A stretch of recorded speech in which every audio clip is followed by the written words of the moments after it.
ଜଳିଗଲା 10ରୁ ଅଧିକ ଭୋଗ ଦୋକାନ। ଏଭଳି ଘଟଣା ବାରମ୍ବାର ଘଟୁଥିଲେ ସୁଦ୍ଧା କାରଣ ଅସ୍ପଷ୍ଟ ରହିଛି। ପ୍ରକାଶ ଥାଉ କି ଗତକାଲି ରାତି ପ୍ରାୟ 12 ଘଟିକା ସମୟରେ ଘଟଗାଁ ମା ତାରିଣୀ ମନ୍ଦିର ପାର୍ଶ୍ୱ 2 ନମ୍ବର ଫାଟକ ପାଖରେ ଥିବା 10ରୁ ଅଧିକ ଭୋଗ ଦୋକାନ ଜଳି ପୋଡ଼ି ପାଉଁଶ ହୋଇଛି। ଘଟଣାର ଖବର ପାଇ ଅଗ୍ନିଶମ ବିଭାଗ ନିଆଁକୁ ଆୟତ୍ତ କରିଥିଲେ ସୁଦ୍ଧା ଲକ୍ଷାଧିକ ଟଙ୍କାର ସମ୍ପତ୍ତି ନଷ୍ଟ ହୋଇଛି। ବିଗତ ଦିନରେ 4 ନମ୍ବର ଫାଟକ ପାଖ 2ଟି ଦୋକାନ ଜଳିଥିଲା। ତାର କିଛି ଦିନ ପୂର୍ବରୁ 3 ନମ୍ବର ଫାଟକ ନିକଟରେ 7-8ଟି ଦୋକାନ ଜଳି ପୋଡ଼ି ପାଉଁଶ ହୋଇଯାଇଥିଲା।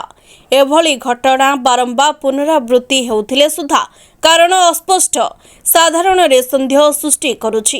ଗଞ୍ଜଡ଼ କିମ୍ବା ମଦୁଆମାନଙ୍କ ପାଇଁ ଏଭଳି ଘଟୁଥିବା ସାଧାରଣ ଜନତା ସନ୍ଦେହ କରୁଥିବା ବେଳେ ବିଳମ୍ବିତ ରାତ୍ରିରେ ପୋଲିସ ପେଟ୍ରୋଲିଂ ଅଭାବ ଯୋଗୁଁ ଘଟୁଥିବା ପ୍ରକାଶ କରୁଛନ୍ତି। ଘଟଣାର ପୁଙ୍ଖାନୁପୁଙ୍ଖ ତଦନ୍ତ କରିବା ଲାଗି ସାଧାରଣରେ ଦାବି ହେଉଛି। ଘଟଗାଁରୁ ପ୍ରଶାନ୍ତ ଖଣ୍ଡାଙ୍କ ରିପୋର୍ଟ, PN24 TV।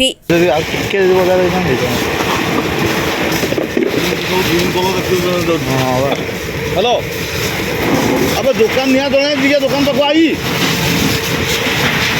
टोटाली तुम लाइन लो टोटाली 10-12टा दुकान जली जाइए जल्दी हाँ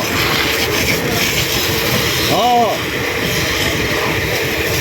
किसी ना दुकान किसी ना सब जली पाँच